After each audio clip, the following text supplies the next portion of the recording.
Welcome back, Picklers, to another episode of the pod, episode number 2. We mean business here. As you see, we got a little upgrade. We got mics finally. We got lights flashing. And you're back with your host. This is Mark, Danielle, and Mr. Shaw, Max Schaeffler. Oh. Okay. I'm so excited. I look forward to this every week now. What are we talking about this week? What do we got on the agenda? So on the agenda this week, we got everything Canadian National Pickleball League. CNPL, baby, heading into Season 4. Big champs in Season 1. I was the backup. Mark was the head honcho there.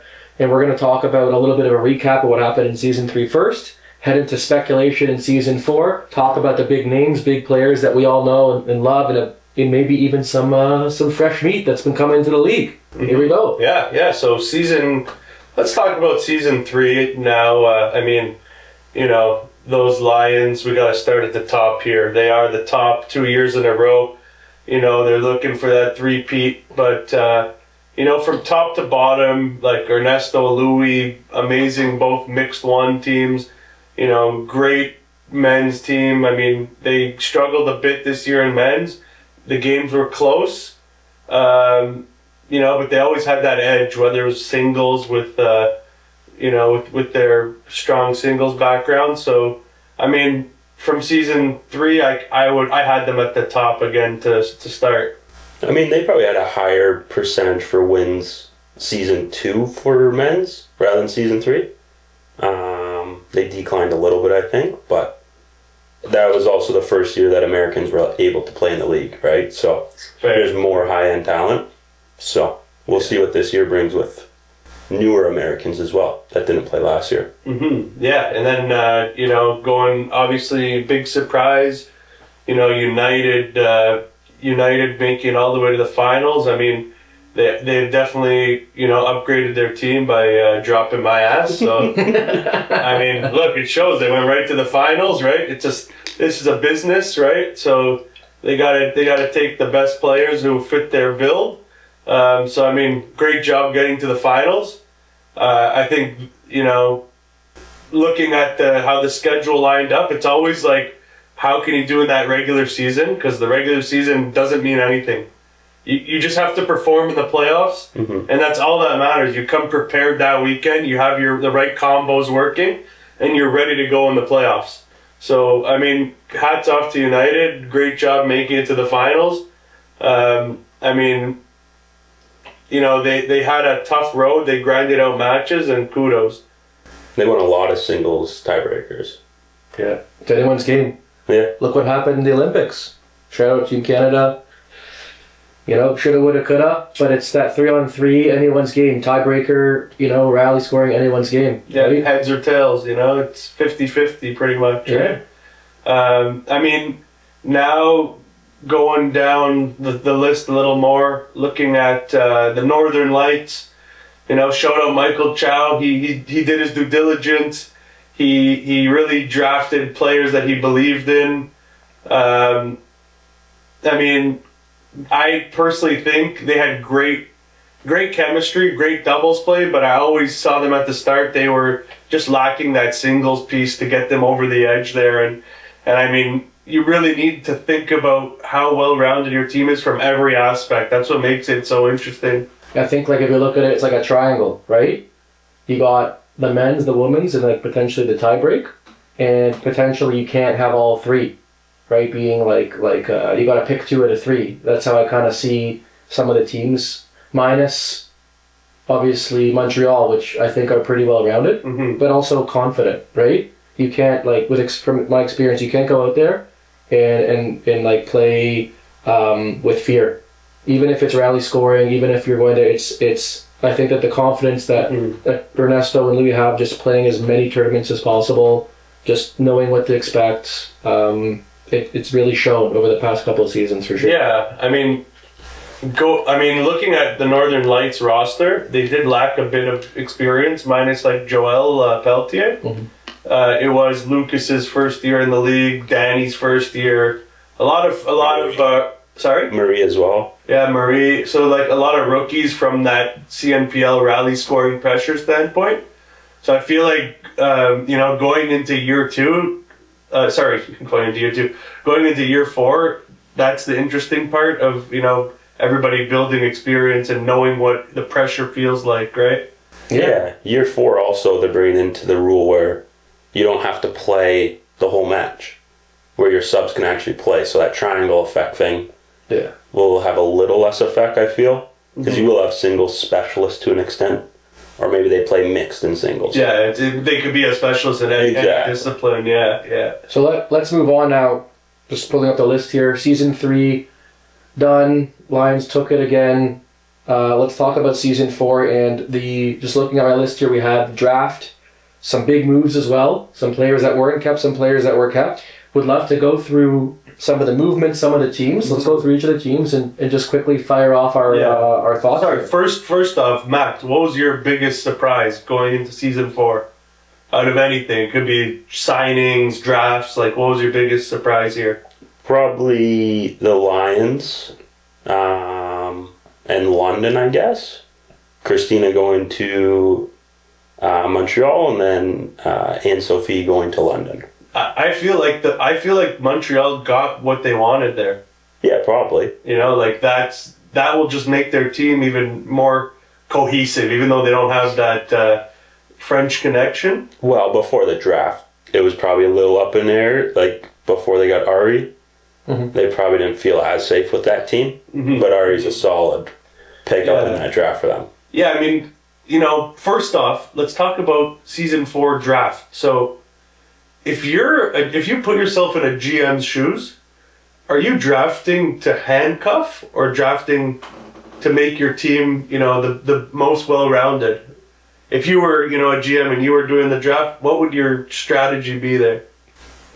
I think seeing that every longevity of these teams, is what you're talking about. I think, you need to create legacies. Right? The Lions, obviously, we've been talking about them a lot already. They're trying to create a legacy here and maybe lock in some of their core players.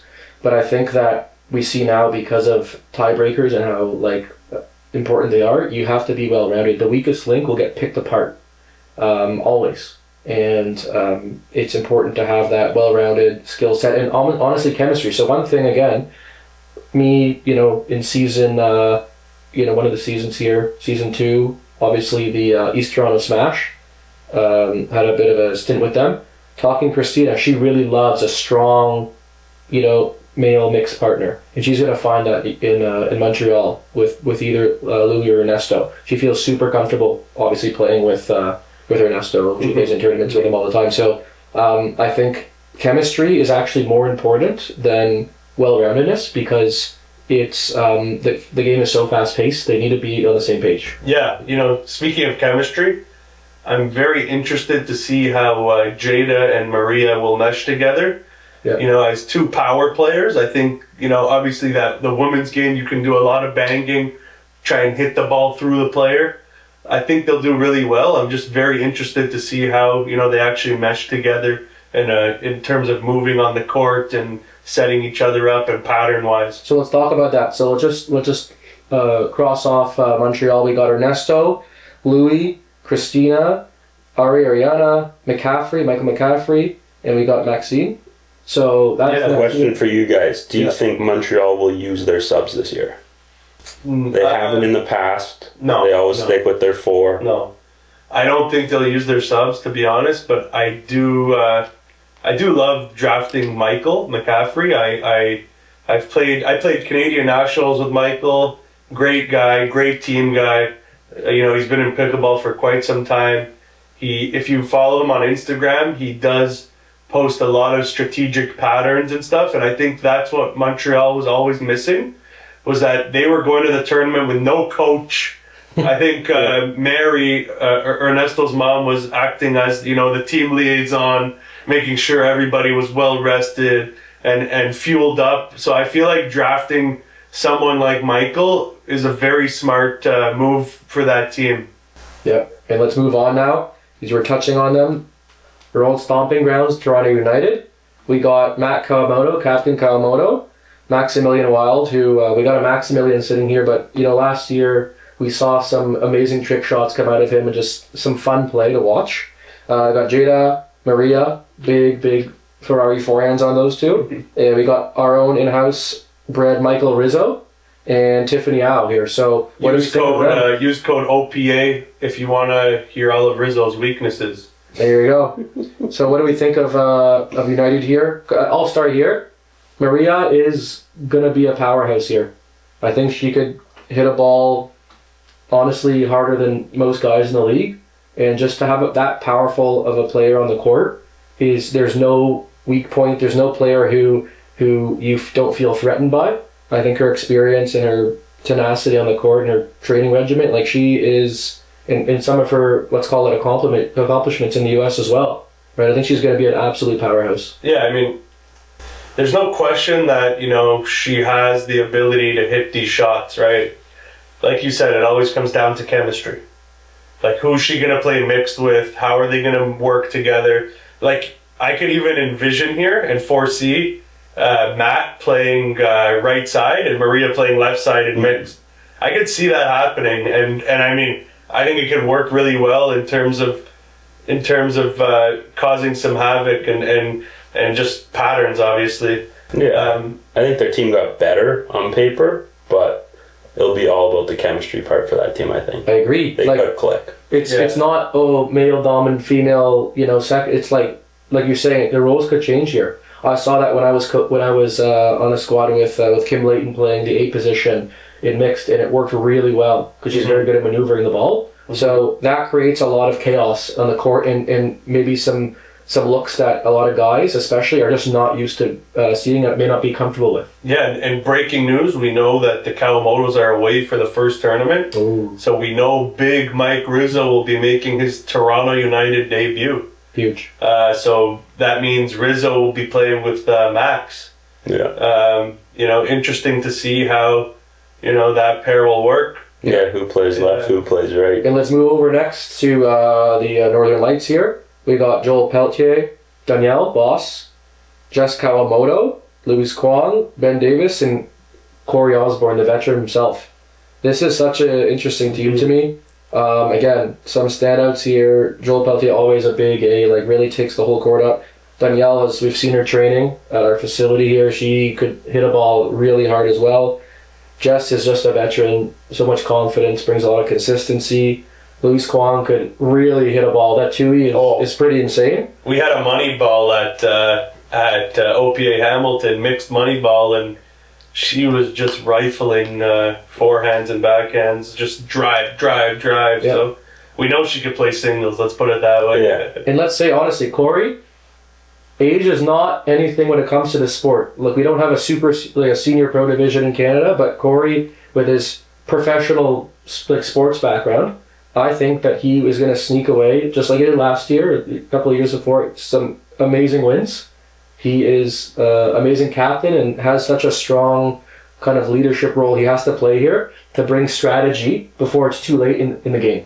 Yeah, hopefully Michael Chow uses him to his best potential and not just as his taxi driver. There you go. That was a wild though. We were at the facility, just watching the draft with someone else that got drafted that we'll speak on later.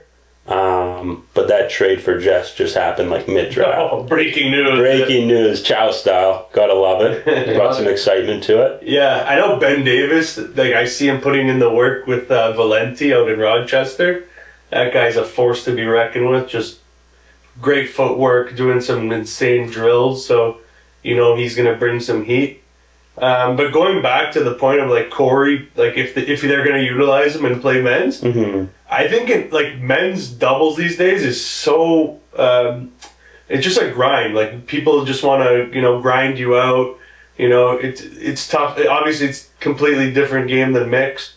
But I find that if they put a Ben Davis or a Joel with Cory, and Ben or Joel takes a large majority of the court and allows them to do their thing and pick their spots, I feel like that's going to work for them as well. Just giving the A player the space. So Cory really knows, his role and what he's there to do as a right side specialist. So sometimes that does blend well with, working off your teammate. I agree. Cory could really speed up a ball quickly with a big flick. and he's a threat as much as maybe a B player with someone like Joel, just as much as Joel could be. So it's like they could change their strategy on the fly and just be as effective on the court. Mm-hmm. So let's move on here to the York Yeti team. And you big changes. Yeah, big changes to the team. Obviously, name as well. So we got Kyle Hermetz, we got Ava Callist, we got Audrey Young, Terra, De Giuseppe, Mikuel Gaumond, and Jacob Pierce. So, obviously, a couple of standouts for me. Hermetz grinds. He just trains like it's his day job, right? It might actually be, right? Yes. And, I see Audrey, like, we played a money ball where her, she was actually in it. It was a men's money ball, and she was, like, right up there. She was one of the only females. Yeah, and she was killing it. So, what do we think of this team? Like, Mark, what do you think first? Yeah, I mean, obviously, returning faces. You got Hermetz. We know his game style. We know he grinds. We know he's going to bring the energy. And then Terra and Ava returning. Mm-hmm. So obviously, good chemistry from last year too. Oh yeah, Mikuel too. He wasn't there last year, the year before. So Mikuel was on Pronghorns last year. Yeah, but they're familiar with him because he was on the team for a list. Yeah, so I'm sure GM Brett likes his play style, liked his defensive. Mikuel, very defensive player. That guy will reset until your brain pops out. And then obviously he's got that inside out forehand. Everything's always a misdirect on that attack. So, I mean, pairing him with Hermetz, Hermetz is playing left side. Mikuel's on that right side, just playing defense all game long. I don't know that in this league, it's interesting. They're using the owl ball this year. I heard owl plays like a Franklin, so maybe a bit slower than a Dura this year. Mm-hmm. So maybe that will blend to more defensive play and help out the defensive player versus that Dura last year. In the last couple of years, which is just an absolute missile. So this is a big deal for the league, I think. So Dura's obviously, they play beautifully in the heat of Florida, but indoors that thing bounces really high, and there's too many. The put away potential of a Dura ball looks nice for those, for TV, but I think this ball is going to generate longer rallies and more feel on the ball and allow for a little bit margin of error to happen with some of these points. Yeah, so I think this year, the defensive game in terms of the rallies and the point construction, you might have to grind a little bit more. So, you know what? These guys are grinders. I think if you play defensive and you can keep that rally going and rally scoring and make your opponents hit, 5 more shots, who knows, right? But there is a big question mark here on the matchups, and besides Terra and Ava, like obviously how they're going to utilize Audrey and so forth. But I'm excited to see how this team meshes and blends together. Yeah. So let's move on. They could shock us. We'll see. Yeah. Mm-hmm. Move on here to the London Smash.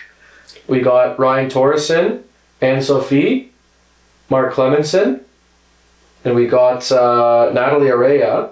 Xavier Richard. Mm-hmm. Oh, and Abika. Yeah, and we got Abika here. So, Max, I want to start with you. What do you think of this team? I think that's an upgrade from last year if they utilize all their players.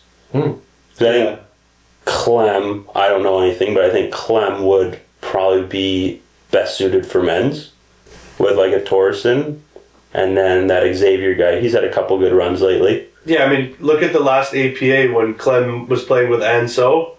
They cruised to the gold medal, so that could definitely be a mixed pair. It could be, yeah. And then Xavier, I don't know much about him, but I've just seen his results, and he seems very steady. So let's say maybe one of their men are having an off day. They always have that insurance policy. And then Abika looks solid, too. I've seen her around a little bit in some APPs and stuff, and then just like her highlights on Instagram too. She's always posting clips. Yeah, let me ask you a question here. Looking at these, American import, so to speak, players, do you feel like, with all their APP and, Moneyball and all these tournament experience, that they come in here and they just think they're going to dominate and they don't know much about the Canadian players or Canadian scenes whatsoever. So, what do you think's going through their head in terms of coming to the CNPL and thinking they're going to clean up and just walk home with some CAD. I think there is part of that where they're definitely thinking that. I think to an extent they just have more experience playing with higher level players. So I think they will do better than most people think, but I don't think it's going to be like a runaway to any extent. Everybody here can hang. I still think like it would be interesting if CNPL would follow MLP suit and change from rally scoring to traditional scoring, because I feel like at that point there would be a big gap in terms of that. But I think if they keep rally scoring, the games will always be tight no matter what. To an extent, yeah. Like a blowout is 10. 21-10, that's probably considered a blowout. But it gives the underdog an easier chance. Yeah, of course. But I think that team's a solid upgrade, especially if they use all 6. So let's move on now to the Vancouver Owls. We got Armand, we got Anna, Kim Layton, we got Kelsey, we got Eugene Mack coming back as well as McInerney. Yeah, McConnor. Sorry. McConnor. What do we think of this team? It's quite interesting. We got some like serious A players who really take the whole court. We've got a couple strategists in here, some unorthodox players. I don't know what to think of this team at all. Really. I mean, from this team, from the Owls, I'm most excited to see how they use their females. We know Kim and what's her name? Yeah. Kim and Anna. We know they play together, they train frequently, they meet up. But how are they going to use Kelsey, someone with major experience on very high level play? So how they're going to integrate her is kind of my question. And then from the men's standpoint, we know Armand is their kind of A alpha player. If you follow Mike McCaffrey on Insta, you know that he's training a lot and playing with McConnor. Nice of him to be like that big brother figure, because I know McConnor's like 14 or 15. So in terms of his ceiling and potential, looking at some of these young guys, like Max, we were watching that PPA. Who was playing? It was Etienne and Len against the 2 young Canadians. So good old Canadian battles. Etienne and Len against Jacob Bolkowi and another Edmonton boy, I believe, Weeks, Connor Weeks. So, I mean, that was a great match. I had my predictions from the beginning. I told Max, and I was pretty close to predicting the score, but I know just Etienne and Len, they got really good hands, and they were just sitting on it. But just looking at this young up and coming talent here in Canada, I'm kind of proud about how this game is just developing here, and excited to see how a 14 or 15-year-old can dominate like Stevie, for example, last year, right? We got it. So let's move on. A couple more teams here. So we got the Detroit Windsor Drive as well, with Evan Olinsky, Alexis, Stevie, Una, Brad Chapman, and Nick Tran. So, Max, what do you think of this team? I know you know a couple of these players personally as well, right? Yeah, we were watching the draft with Nick. Yeah. That was a fun time. He got pretty excited for that one. Yeah, good on him. Let's go. Yeah, exactly. It'll be interesting to see how that team does. Yeah. I don't know if it's an upgrade or downgrade from last year. Nick did help out a bit last year with their strategy talks as the weeks went on there. Brad Chapman was a late pickup, I thought. Yeah, I think in terms of Brad, I'm excited to see if he can come back into his old form. I know last year was a bit of a... I feel in his opinion, it was a bit of a down year. I'm wondering if he can step up and get back into that grindy Chapman mode that I remember playing against him in season 1, season 2, and I mean, he was always my nemesis. Very tough to solve. No gaps. No gaps. Just so steady.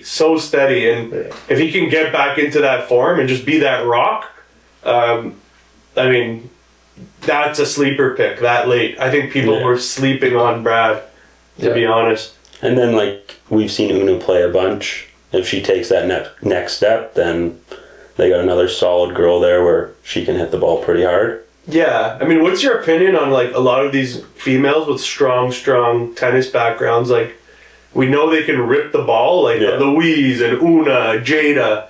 Like, where do you see that? Like, looking at all of them from like, they all played competitive tennis growing up, if not like some level of pro even.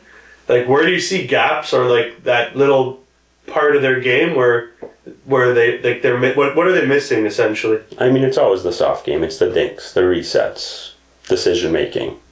But I mean, that's with all tennis players, and it just takes them a little bit of time. But maybe they got to come to your Friday night advanced clinics to learn that soft touch, right? Coach Max. One thing I'd say is experiencing this again. You had Kim and Christina on the East Toronto Smash. Masters are just like strategy, like super good at just focusing and honing in on the strategy. They were good at really boxing in women's doubles play to like, you know, forehand roll by Chinner, and then you had the Ernie by Kim. It was a wash for one of the bouts. It was like easy mode, but then the tennis players right on the Montreal Lions understood the game a little bit more in like, you know, it took them a month or two, and then they just started really bringing out like that. Their ceiling was never hit, and they started exceeding that, and they just brought like a natural talent, natural form, and just they were able to mold their game over a period of time. But it'll take time. I mean, let's go to that point. It's going to take time. I think, you know, going into this season 4, of course, what we're looking for here is now that the skill is getting higher and the players are getting better. There's less weaknesses to pick up on, and you need to know your patterns and trust your patterns. So what does that mean? If these players don't play together frequently and they don't practice their patterns, they're not going to find success. Going back to Christina and Ernesto, they know patterns, they've played tournaments, they know what works for them. But going back to brand new pairings, it's going to take time for them to figure out what works and what doesn't work. And, you know, where can they speed the ball up and find success? Especially if they live on opposite sides of the country, and the first bout is going to be like when they first meet each other. Like, that's really hard to get that chemistry at that level, right? There's the margin of error is so small, and there's so much pressure in that first stop. Like, it's just going to be interesting to see if we see some chemistry that just naturally happens, and they're gonna just unexpectedly just start killing it. Versus maybe that we assume they would have, and just it isn't there. The middle's wide open, it's not there. Then the vibes just aren't right. Of course, when you know where the ball's going and you're not hitting the ball and you know what to expect, it's almost like the game's in slow motion. I agree. But if your partner's just wild out there, or the opposite, or just too defensive and not doing anything, it's very hard these days to, you know, find that feel and strategy on the court. And let's move on. Last team here.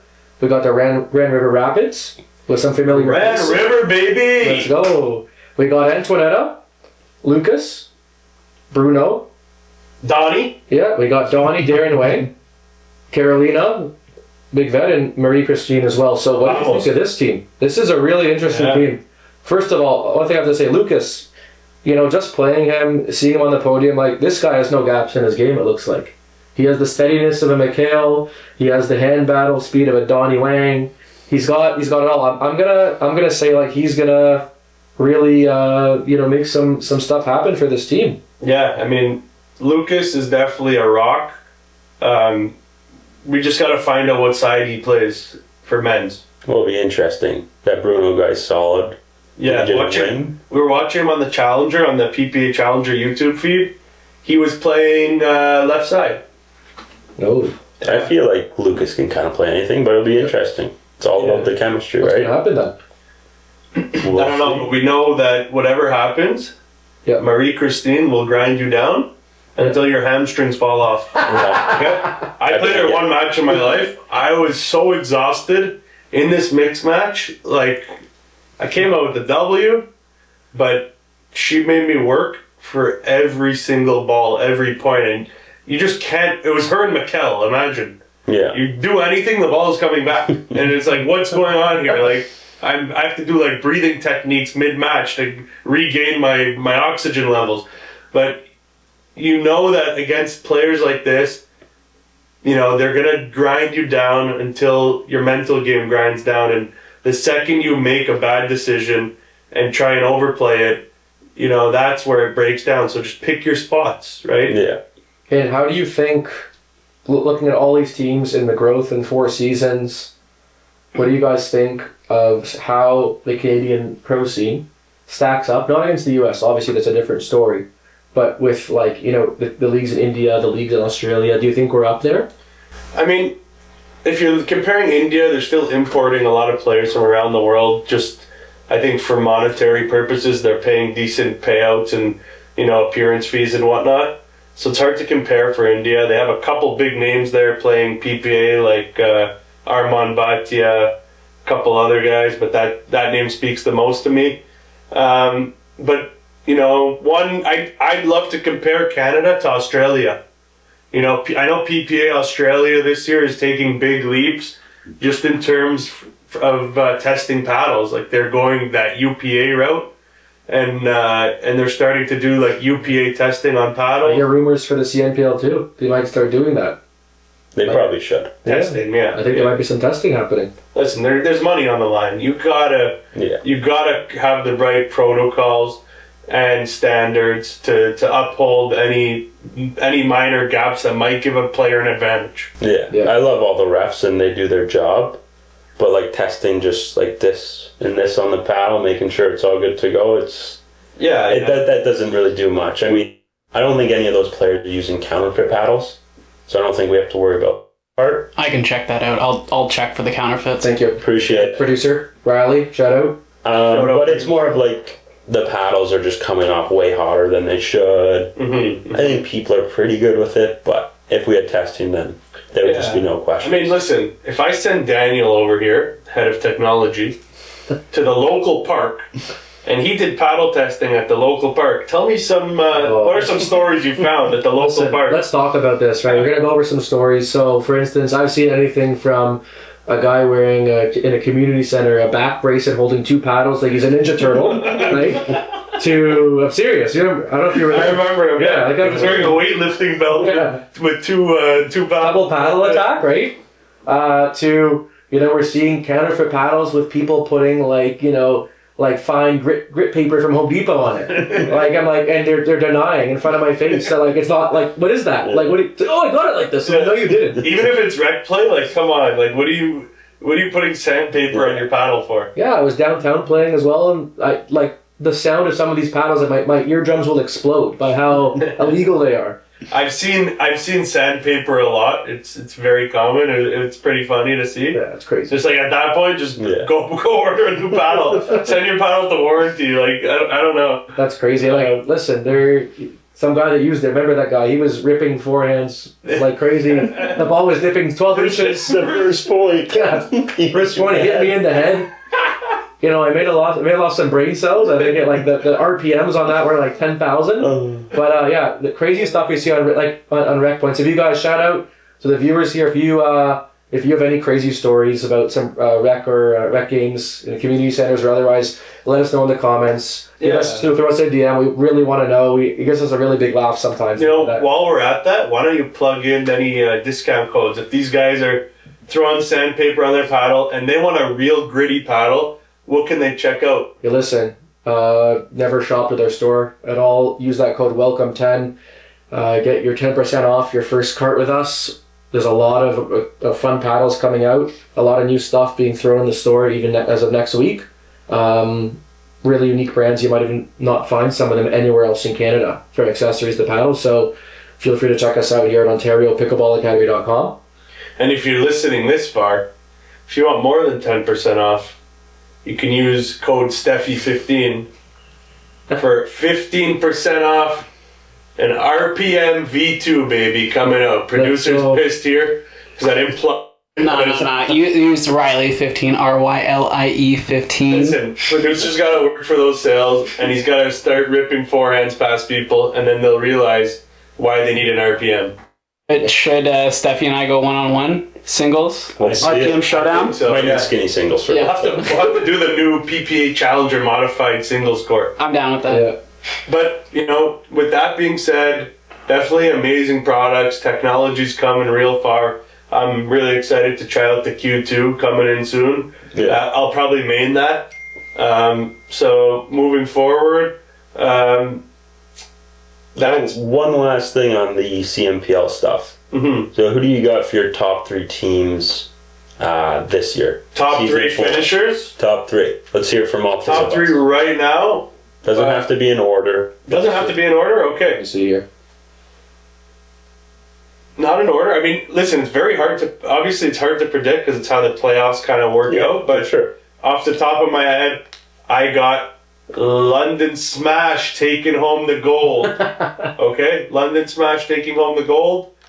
You know, the Montreal Lions are not far behind. They're right there.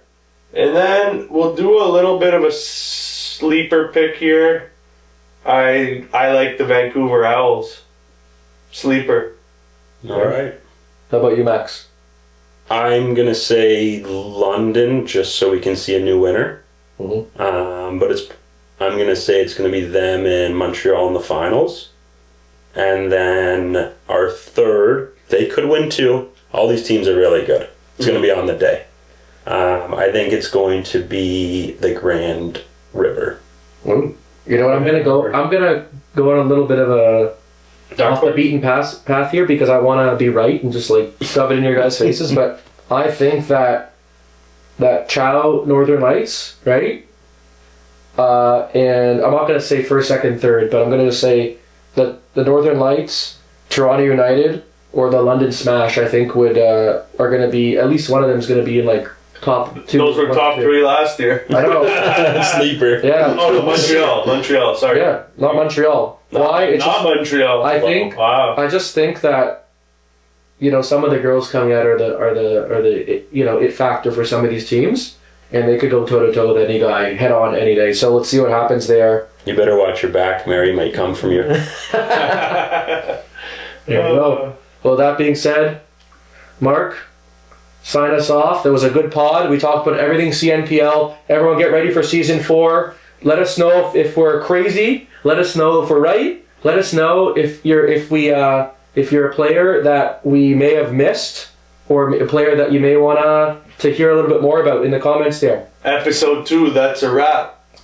But Next week. if you're in the CNPL and you want to be on the pod, put it in the comments below and we're going to get you on. We want your opinion. We want what you think is going to happen this year. Definitely. Thank you, producer. Special guest coming soon in future episodes, so stay tuned for that. Shout out producer Sweet Spot Strips, #1 weight on the market. Light opens up your sweet spot all day. Let's go, baby. Lastly, moving forward, Tuesdays is the day, baby. Every Tuesday we shoot pods. Stay tuned for future pods.